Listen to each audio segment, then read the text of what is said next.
Esta es una producción de Grupo Fórmula. Encuentra más contenido como este en radioformula.mx.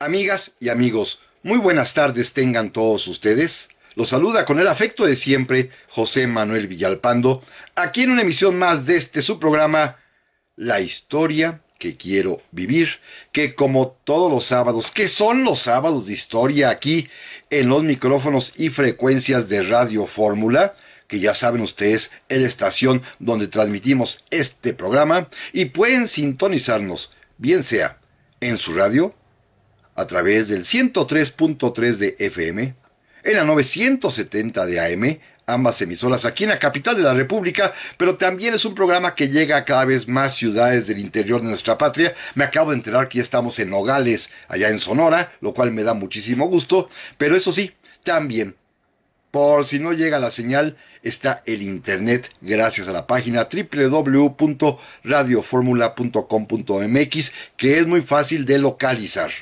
Les agradezco su compañía en esta tarde. Seguimos con los programas grabados, ya que estamos todavía en situación de confinamiento. Ustedes saben que en la capital pues cada vez la epidemia crece ahora, atacando a las personas jóvenes, lo cual pues impide que podamos hacer una vida normal todavía. Pero aquí estamos, acompañándonos mutuamente, lo cual agradezco, y anunciándoles como siempre que están a su disposición las vías electrónicas que permiten comunicarnos, bien sea a mi correo villalpandohistoriador@gmail.com, a mi página de Facebook Villalpando la Historia, que siempre contesto, y estoy aquí precisamente listo para responder sus amables comunicaciones. Amigas y amigos, vamos a comenzar. Y bueno, el próximo lunes, que es 18 de julio, se conmemora un aniversario más luctuoso del fallecimiento de Benito Juárez, del presidente Juárez. Como cada año y es tradición, hablaremos un poquito de él en esta ocasión. Recuerden, casi siempre lo hacemos en dos momentos del año cuando hay que recordar a don Benito según el calendario cívico. Por supuesto, allá por marzo, cercanas los días al 21 de marzo, y ahora por supuesto en julio, con motivo de su fallecimiento. Claro, no vamos a hablar de su muerte ni de su vida, que es algo que ya hemos platicado en muchas ocasiones, sino que hoy quisiera proponerles un tema muy concreto, muy específico, que viene a cuento porque, pues, don Benito se ha convertido en una especie de referente muy actual de la política contemporánea mexicana. Don Benito aparece en los discursos, aparece en las presentaciones, aparece en todas partes, en las escenografías públicas. Ahí está siempre presente don Benito, y es un hombre, pues, que por supuesto es un personaje de primera índole en nuestra historia, muy pero muy relevante, pero como es un ser humano también, no deja de tener esas aristas delicadas, a veces comprometidas, muchas veces heroicas, otras veces no tanto, casi siempre virtuoso, pero también en ocasiones un hombre con muchos defectos. Y vamos a enfocar el análisis que hagamos el día de hoy a un aspecto muy específico de su manera de gobernar. ¿Cuál? Sus relaciones, jurídicamente hablando, con la Constitución de los Estados Unidos mexicanos, vigente en ese tiempo. Es decir, la Constitución de 1857, que fue la Constitución con la cual Juárez gobernó. ¿Cómo se llevó con ella? Utilizando este término coloquial. ¿Cómo se comportó frente a la Constitución? ¿Cómo actuó teniendo como norma la Constitución? Es algo que quiero proponerles al día de hoy, Y sin embargo, me permitiré adelantar una conclusión. A don Benito, de plano, no le gustaba la Constitución. No le gustaba, lo reitero y lo repito. Su relación con ella va a ser sumamente conflictiva. En muchas ocasiones la va a hacer a un lado. Y esto, a pesar de que es un hombre que se ha convertido quizás en célebre por las grandes frases que acostumbraba a decir alrededor de la ley, con respecto de la ley, sobre la ley.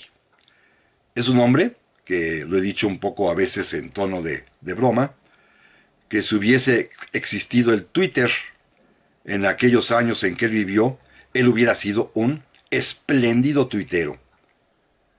Tiene más de un centenar de frases cortas, buenísimas todas ellas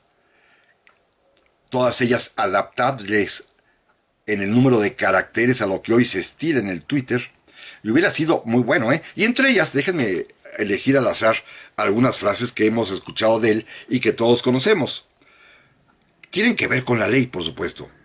Nada con la fuerza, todo con el derecho, decía don Benito Juárez, una frase que se repite muchísimo en nuestro tiempo.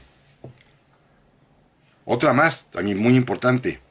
El gobernante no debe tener más bandera que la ley.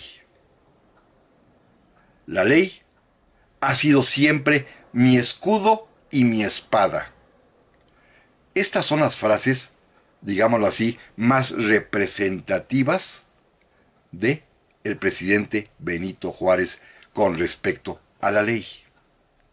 La ley es para él algo muy importante. Inclusive, en la propaganda política mexicana aparece como el más celoso defensor de la ley. Algún historiador, como don José Fuentes Mares, decía que don Benito era más peligroso con una ley en la mano que con una pistola.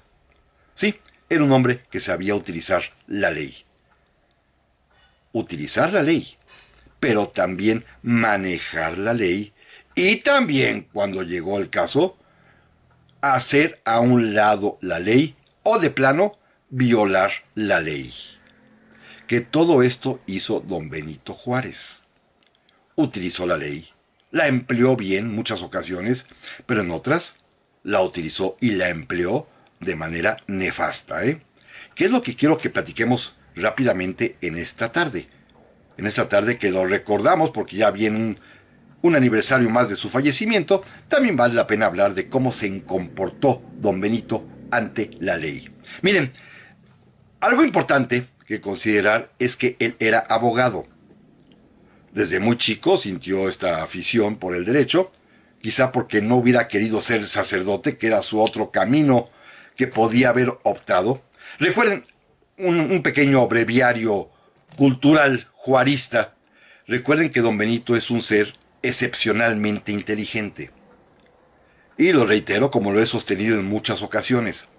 El que un niño zapoteca, sin que esto sea discriminatorio, sino simplemente una realidad constatable.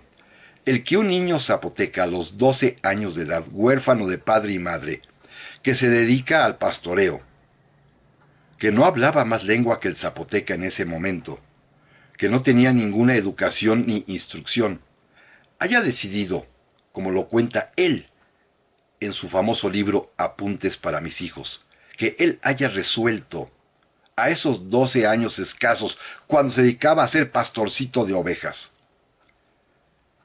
que tenía un deseo vehemente de estudiar, que quería alejarse, como él dice, palabras de él, de la estúpida miseria que envolvía a Guelatao.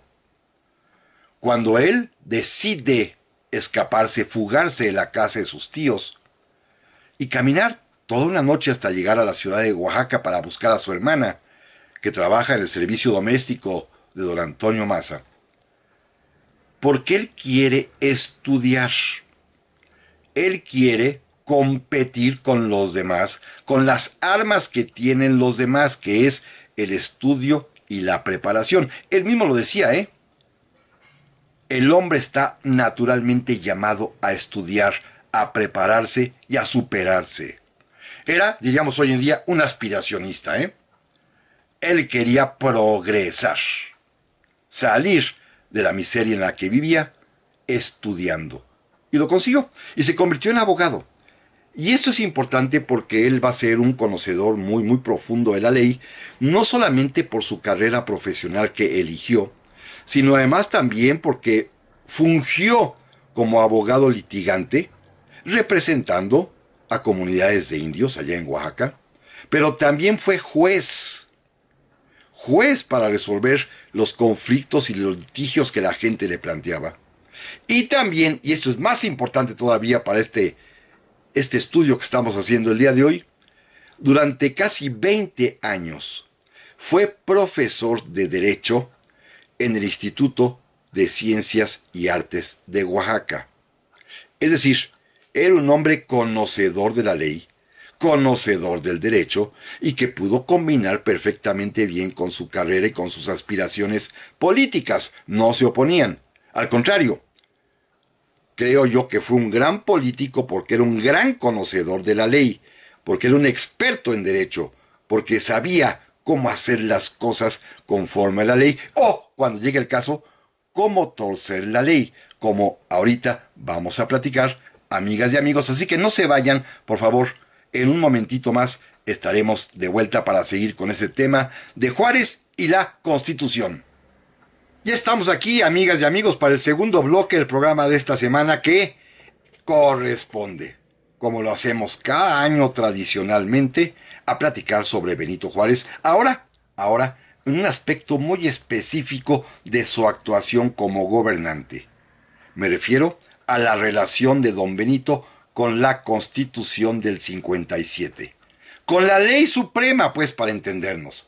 Si él, que decía tantas frases acerca de la ley, pues, evidentemente, representando, dando a entender que era un celoso cumplidor de ella, en la vida real, en la práctica, no lo fue tanto. Pero vamos a empezar por el principio. Miren, la Constitución del 57 se redactó y se promulgó mientras Benito Juárez era gobernador del estado de Oaxaca. No tuvo nada que ver en su confección. Importante señalar porque viene al caso y después volveremos a encontrar este punto una vez que jalemos la madeja de las relaciones de Juárez con la Constitución. En la versión original, que es la que le corresponde, la que le toca a Benito Juárez gobernar, la Constitución del 57 establecía un sistema unicameral. Esto es bien importante, ¿eh? En la Constitución del 57, en su versión original, solamente existe en el Congreso de la Unión una sola Cámara, la Cámara de Diputados. Desaparecieron los constituyentes al Senado. El Senado no volverá a aparecer sino hasta el año de 1873 y 74.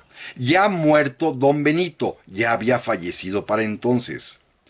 En otras palabras, durante el tiempo en que gobernó a México Benito Juárez, que como todos sabemos fueron 14 años, en ningún momento hubo Senado de la República.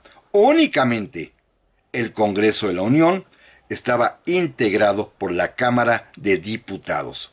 Este es un elemento fundamental para entender lo que va a pasar.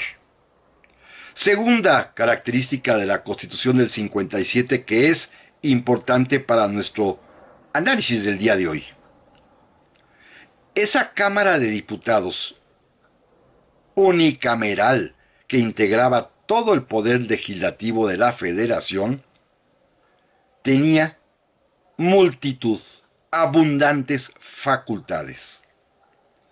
Los constituyentes del 57 tenían temor de que volviera un presidente dictatorial como lo había sido Antonio López de Santana, y decidieron mermar las facultades del presidente, dejarle pocas, restarle facultades y atribuciones, y concederle la gran mayoría de estas facultades y atribuciones a la Cámara de Diputados. Es decir, La Cámara de Diputados era un órgano poderoso, jurídica y constitucionalmente hablando, mientras que el presidente de la República estaba bastante disminuido, con sus facultades y atribuciones bastante acotadas. Este es un elemento bien importante, el segundo de ellos también, que debemos tener en cuenta para lo que va a pasar después. Repito también, en la Constitución del 57 Benito Juárez no tiene ninguna intervención porque él es gobernador del estado de Oaxaca. Cuando se jure el 5 de febrero del 57, él hará lo mismo, pero allá, en la capital del estado que gobierna.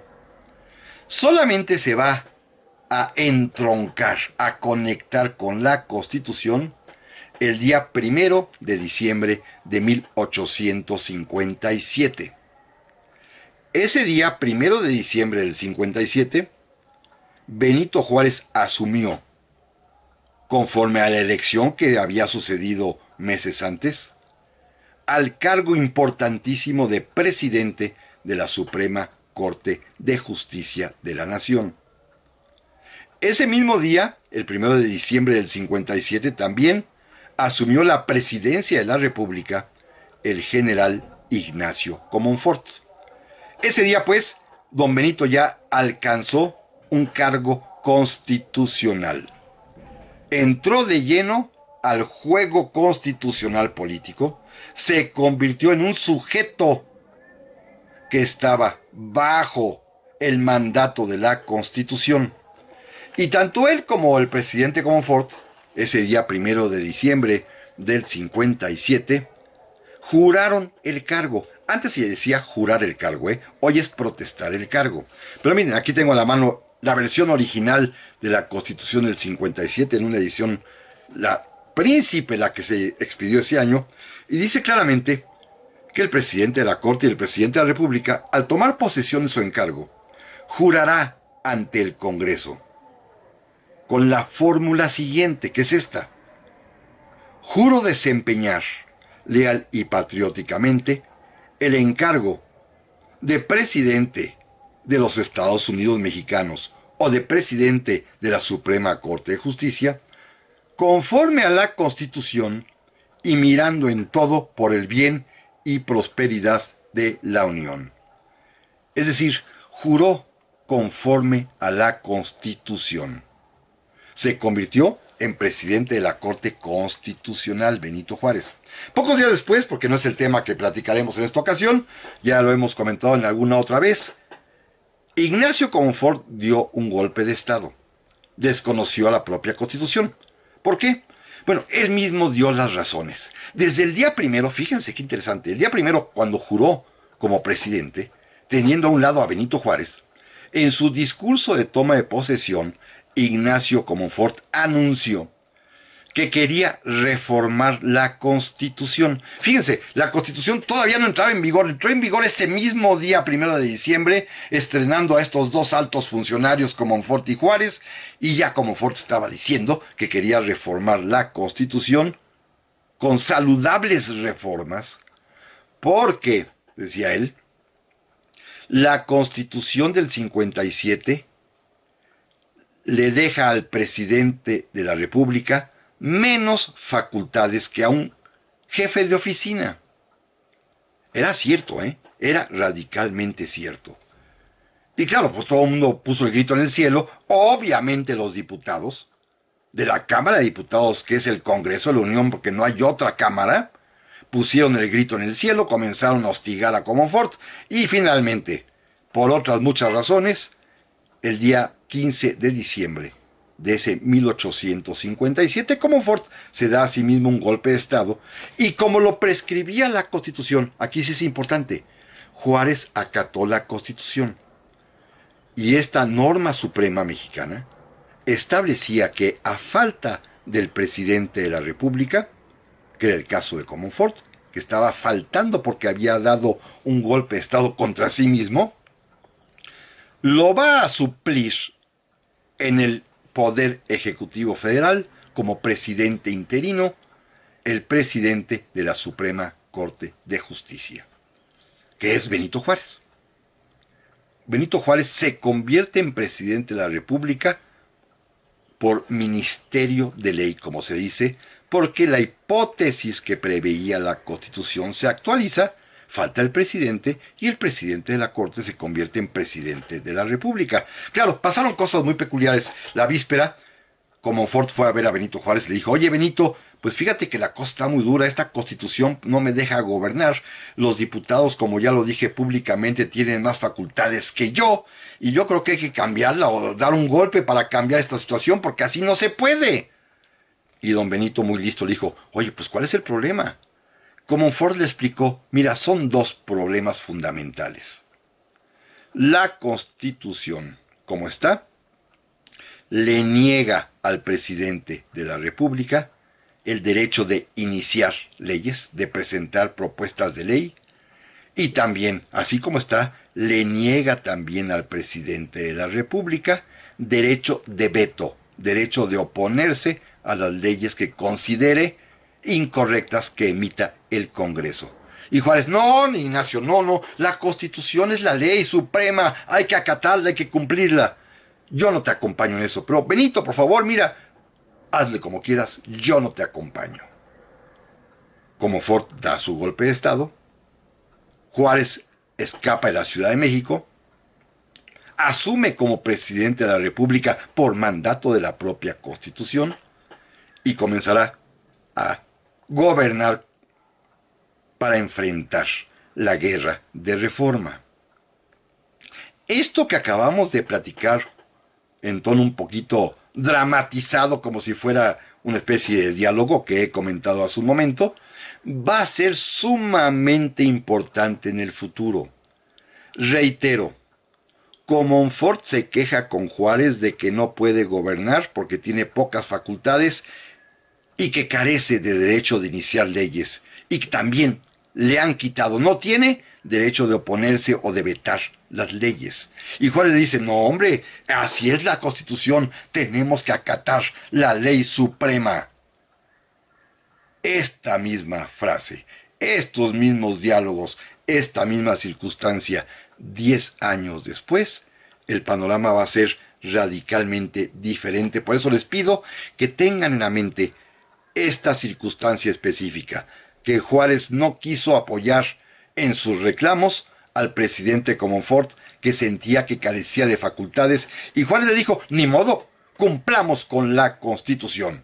Eso lo dijo Juárez. ¿Por qué? Porque quería ser presidente de la República. Así de sencillo. Ya Comonfort se iba al golpe de Estado, pues Juárez lo dejó empinarse solo. Pero volvemos, amigas y amigos, en un momentito más.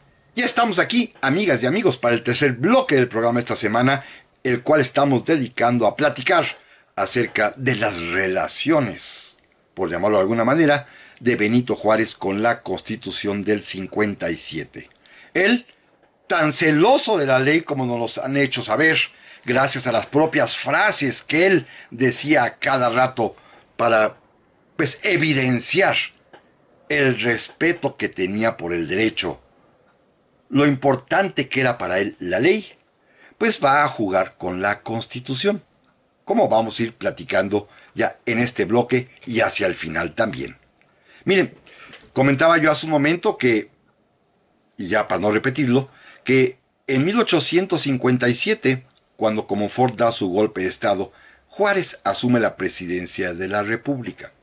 Lo hará legalmente, sí, conforme a la propia Constitución, pero recuerden, el meollo del asunto es que Comonfort decide proceder de esta manera tan tonta y tan torpe, hay que decirlo con toda claridad, porque en lugar de iniciar el proyecto de reformas por el camino conducente para que la Constitución se reformase, pues lo anunció simplemente y amenazó con el golpe de Estado que finalmente consiguió. Y Juárez aprovechó la coyuntura, bien aprovechada, con inteligencia, con astucia, al no apoyar a Comonfort. ¿Cuál era la queja de Comonfort? Repito, porque este es importantísimo. Que la Constitución, que concentraba todo el poder en la Cámara de Diputados, le dejaba al presidente de la República, decía Comonfort, menos facultades que a un jefe de oficina, particularmente en dos asuntos bien importantes.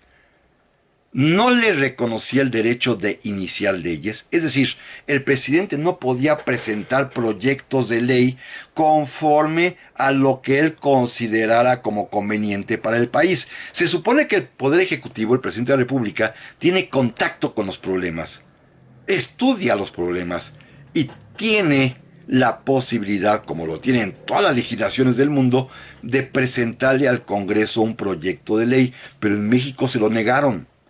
Se lo negaron por el temor de que el presidente se convirtiera en un dictador tipo Santana. Pero además también, no solamente le negaron este derecho de iniciar leyes, sino también el derecho de oponerse a ellas, de vetarlas. En todas las constituciones del mundo, las leyes que expide el Congreso pasan a una especie de evaluación, supervisión, revisión del Poder Ejecutivo, que si considera que hay algunos elementos, muchos o pocos, que puedan ser perjudiciales, que sean inaplicables, que sean contrarios a otras leyes, el Poder Ejecutivo tiene el derecho de oponerse vetándolas. Bueno, este veto tampoco se lo concedió la Constitución del 57 al presidente de la República y al que le toca denunciarles a Comonfort. Finalmente, Comonfort, ya lo dijimos, da el golpe de Estado, don Benito no lo acompaña porque él quiere ser presidente y lo consigue. Don Benito gobierna al país durante la Guerra de Reforma en este primer periodo presidencial en que ocupa él la titularidad del Poder Ejecutivo. Fíjense bien, no había Congreso reunido y don Benito violó la Constitución en dos materias específicas. Claro, ambas las justificó diciendo que eran por la situación de emergencia en la que se vivía, porque estaba en riesgo la salvaguarda de la República, en virtud de la guerra con los conservadores, y porque él creía estar en esa situación de emergencia, provisto de facultades suficientes para actuar conforme lo había jurado, para salvaguardar la unión y la propia Constitución. Pero ni tenía facultades ni había Congreso que sancionara o aprobara lo que hizo. ¿Qué hizo don Benito? Dos cosas bien importantes en base, repito, a sus propias atribuciones que él creía tener. Primero, expidió las leyes de reforma, todas ellas, desde la ley de nacionalización de bienes eclesiásticos, la ley de días festivos, la ley del matrimonio civil y todas otras más que hemos platicado ya en este programa en otras ocasiones. Y también ordenó la suscripción, previa negociación, del Tratado MacLean-Ocampo. En ambos casos no podía hacerlo. Primero, según la Constitución del 57, el presidente no puede expedir leyes. Las leyes únicamente las expide el Congreso. Y segundo, los tratados internacionales tienen que ser ratificados por el Congreso. Y no había Congreso. Es decir, Juárez, por sus pistolas, se fue en contra de lo que decía la Constitución y expidió las leyes de reforma que finalmente se van a justificar muchos años después. Fíjense, las leyes de reforma solamente van a ratificarse por el Congreso, elevándose a grado constitucional hasta 1874 ya con el presidente Sebastián Lerdo de Tejada.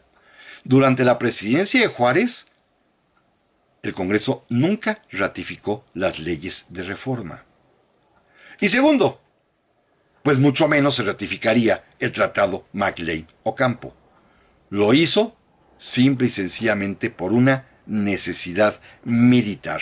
Así lo expresaría y esto creo que lo justifica. No estoy defendiendo a don Benito en su afán por hacer cosas más allá de la Constitución. Digo que quizás la situación de emergencia, la necesidad militar de poder vencer a los conservadores, pegándole directamente a la Iglesia, que es la que había financiado en su origen la guerra de reforma, obligaba a que el presidente Juárez tuviese una respuesta. Y la respuesta funcionó, particularmente las leyes de reforma que permitieron, como lo hemos platicado en otras ocasiones, que muchas personas se adhirieran como voluntarios a los ejércitos liberales, porque con eso podían adquirir bienes de la iglesia en cuanto triunfara don Benito, y se consiguió. Hoy sabemos también que el propio don Benito después se arrepentiría de la suscripción del Tratado MacLean-Ocampo porque implicaba la entrega de territorio nacional a los Estados Unidos conforme o mediante unas vías de paso. Fue terrible, pero Juárez hizo lo que quiso con la Constitución. Cuando termina la Guerra de Reforma, don Benito Juárez se presenta a elecciones y ganó, Por ahí hay algún rumor que dicen, lo he visto en el Facebook, que Juárez nunca ganó una elección y que nunca fue un presidente democrático. Falso. Don Benito Juárez ganó 3 elecciones. La de 1861, la de 1867 y nuevamente en 1871. Ganó 3 elecciones. Él gobernará en total 14 años. Pero bueno, en 1861, una vez que triunfa, una vez que se integra ya el nuevo Congreso, el Congreso no ratificó las leyes de reforma. Cuando don Benito trató de convencerlos y presentar, oigan, hay que hacer una ley de amnistía para los conservadores, para que ya se acabe el odio y podamos reiniciar como nación ya todos reunidos, los mismos diputados, que fíjense esto, eran mayoritariamente de su propio partido, se opusieron a don Benito. Aquí se da un hecho curiosísimo. Don Benito Juárez, siempre que tuvo que darle cuentas, que rendir cuentas a un Congreso, a una Cámara de Diputados, siempre se peleó con ellos. Y eso que el Congreso, la Cámara de Diputados, en la mayoría de los diputados que ahí estaban, la gran mayor parte de ellos eran tan liberales como don Benito, eran sus amigos, eran de su mismo partido político y se opusieron frecuentemente al presidente acusándolo de déspota. Los propios liberales. Miren, en ese Congreso de 1861, un diputado, también de ascendencia indígena, habitante originario, Ignacio Manuel Altamirano, un chontal, también indígena, liberal, del mismo partido que don Benito, se levantó en la tribuna para acusar al presidente Juárez, también habitante originario zapoteca, de déspota. No la tenía todas consigo el presidente, y mucho menos, pues lo apoyaban, Le costó mucho trabajo a don Benito obtener una ley en la cual le otorgaban facultades extraordinarias, omnímodas diríamos hoy en día, para poder enfrentar la intervención francesa y el imperio. Le costó trabajo. Pero finalmente lo consiguió, y gracias a eso pudo, ejerciendo un poder absoluto en la gente que lo obedecía, porque no, el territorio nacional tenía ocupación, o estaba ocupado por los franceses, pero pudo poco a poco ir recuperando terreno y finalmente derrotó a los franceses y a Maximiliano, gracias a estas facultades extraordinarias. Pero en 1867, cuando termina la ocupación francesa, cuando se fusila a Maximiliano, cuando Juárez regresa a la capital, tiene que convocar elecciones que va a ganar. Pero entonces se enfrenta al dilema. Ya estamos en paz, ahora hay que gobernar con la Constitución. ¿Y qué creen? Juárez entonces se acordó de Ignacio Comonfort y llegó a la conclusión de que con la Constitución no se puede gobernar porque la Constitución, ya en época de paz, le da al presidente de la República menos facultades que un jefe de oficina. ¿Qué hacer? Don Benito no lo pensó. Pues vamos a violar la Constitución. Pero de esto, amigas y amigos, vamos a platicar, si a ustedes les parece bien, y no se vayan, en un momentito más. Ya estamos aquí, amigas y amigos, para el último bloque del programa de esta semana, en el cual estamos platicando acerca de Benito Juárez y la Constitución del 57. Me voy rápido para llegar al meollo del asunto que quería contarles el día de hoy, porque decía yo hace un momentito que En 1867, ya derrotado el imperio, fusilado Maximiliano, don Benito regresa a la Ciudad de México. Pues ya se acabó la guerra con el extranjero, se iniciaba la época de paz y había que restaurar el mandato de la Constitución del 57. Convoca elecciones, va a ganar la elección presidencial, por supuesto, saldrá reelecto, naturalmente, democráticamente, pero recordó lo que había sucedido exactamente 10 años y unos meses atrás, cuando Ignacio Comonfort dio su golpe de Estado, argumentando que con la Constitución no se podía gobernar porque ésta le otorgaba al presidente de la República menos facultades que a un jefe de oficina, porque no le otorgaba ni derecho de iniciar leyes, ni mucho menos, y más grave aún, derecho de vetar o de oponerse a las leyes. En aquellos años, 10 años atrás, don Benito, que seguramente comprendía esto porque era un excelente abogado y estudioso del derecho, dejó que Comonfort se empinara solito y se ahorcara con sus propias manos. Pero 10 años después, cuando ya Juárez tenía que gobernar con la Constitución, ¡ah, caray! Pues tenía razón Comonfort. Necesitamos, dijo Juárez, reformar la Constitución para varias cosas, ¿eh? Primero, miren, vamos a restablecer el Senado porque eso de tener una sola cámara con tantos poderes es muy conflictivo. Mejor que el Senado sirva de equilibrio a la Cámara de Diputados. Segundo, vamos a que, por favor, le otorguen al presidente de la República derecho de iniciar leyes. Y tercero, por favor, también denle al presidente de la República derecho de vetar o de oponerse a las leyes. Todo esto está perfectamente bien claro y es legítimo. Y había un camino para hacerlo. La propia Constitución del 57 establecía su mecanismo para ser reformado, que requería el voto mayoritario del Congreso y de todas las legislaturas de los estados. Pero don Benito no quería tener nada que ver con el Congreso. Es más, otro diputado, también de origen indígena, Ignacio Ramírez el Nigromante, nuevamente desde la Cámara, desde la tribuna, volvió a decirle de cosas al presidente Juárez. Recuerden lo que comenté hace un momento. Los diputados, en la época en que Juárez fue presidente, que la gran mayoría de ellos, de esos diputados, eran del propio Partido Liberal, compañeros de Juárez, lo acompañaron durante la guerra de reforma de la intervención francesa contra el imperio, ahora estaban no en contra de Juárez, simplemente no accedían a los deseos del presidente Juárez y eran de su mismo partido, ¿eh? Ese es un dato bien importante. Don Benito pues no quería saber nada del Congreso, pero le urgía reformar la Constitución para que se dividiera el Congreso en dos cámaras, diputados y senadores, para que le dieran iniciativas de ley a él, el derecho de presentarlas, para que le otorgaran también derecho de veto de oponerse a la ley.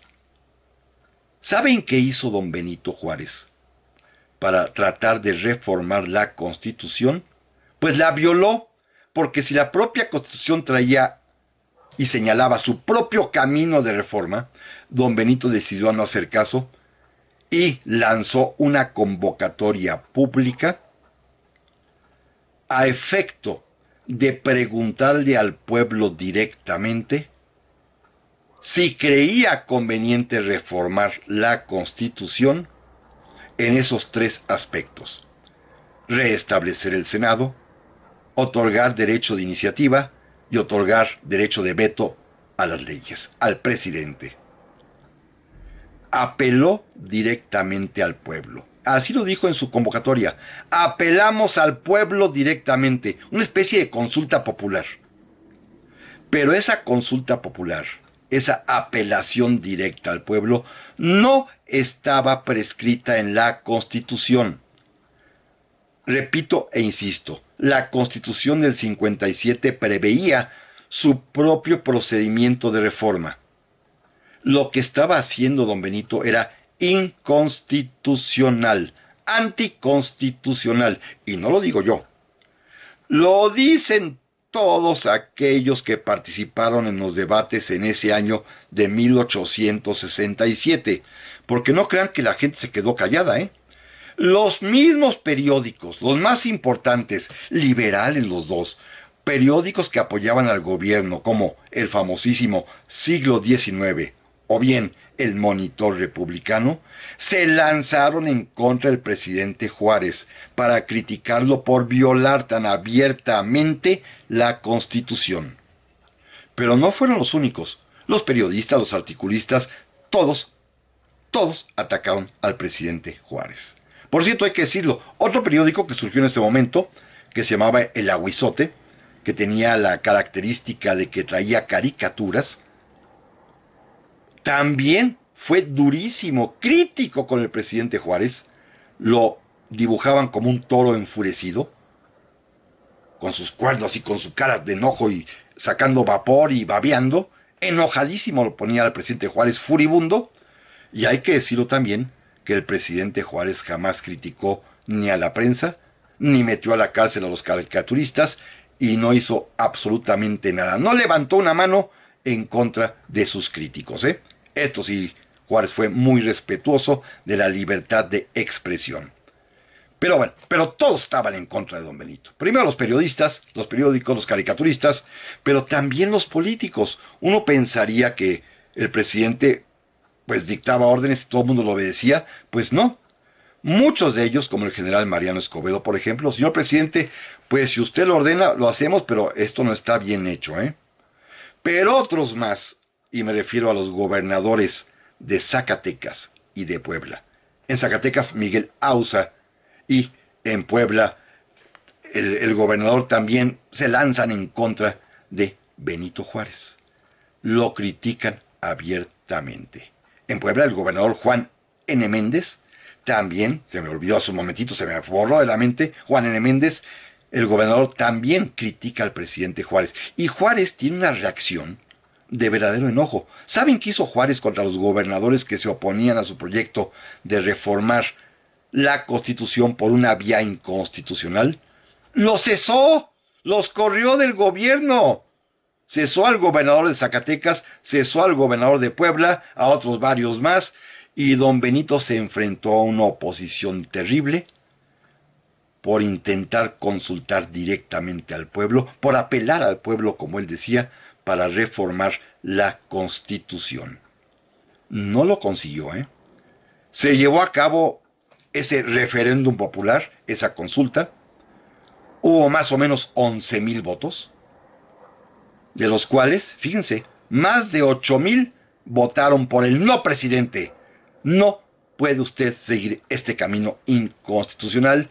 Y solamente 2,000 y pico dijeron, pues sí, presidente, pues sí, puede usted reformar la Constitución si quiere. Es decir, a pesar de todo, la consulta se hizo, pero la gente votó en contra del presidente Benito Juárez. Quedó ciscado, ¿eh? Don Benito nunca pudo reformar la Constitución, jamás.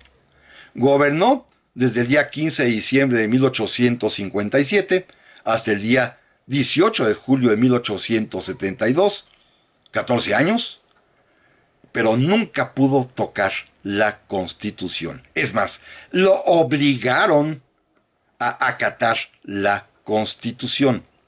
Esto es una gran lección de la historia, ¿eh? Don Benito siguió después teniendo problemas con el Congreso.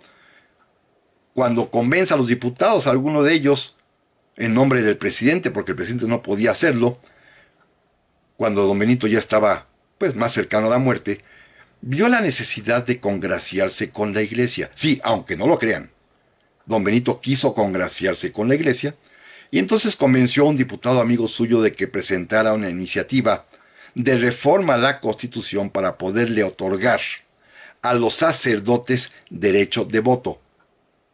Como sabían que esa iniciativa provenía del presidente, ¿qué creen? Pues no pasó. Otra vez el Congreso, que no quería a Juárez, volvió a oponerse. Una historia bien interesante esta, que deja varias moralejas que ustedes seguramente ya habrán pensado y reflexionado junto conmigo. de que un presidente de la República tiene que gobernar conforme a la Constitución y no está por encima de ellas.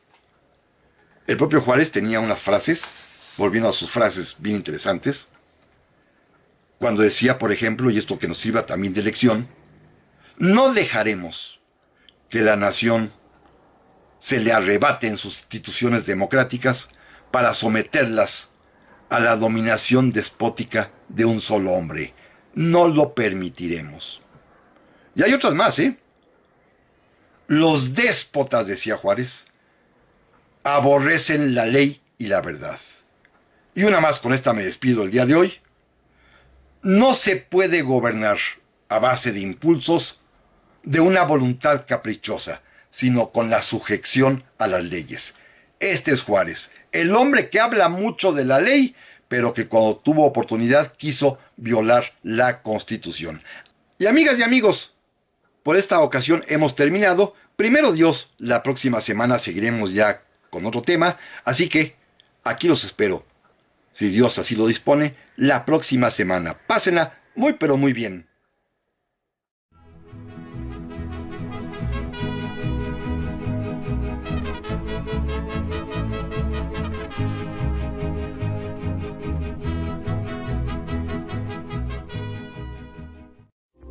Esta fue una producción de Grupo Fórmula. Encuentra más contenido como este en radioformula.mx.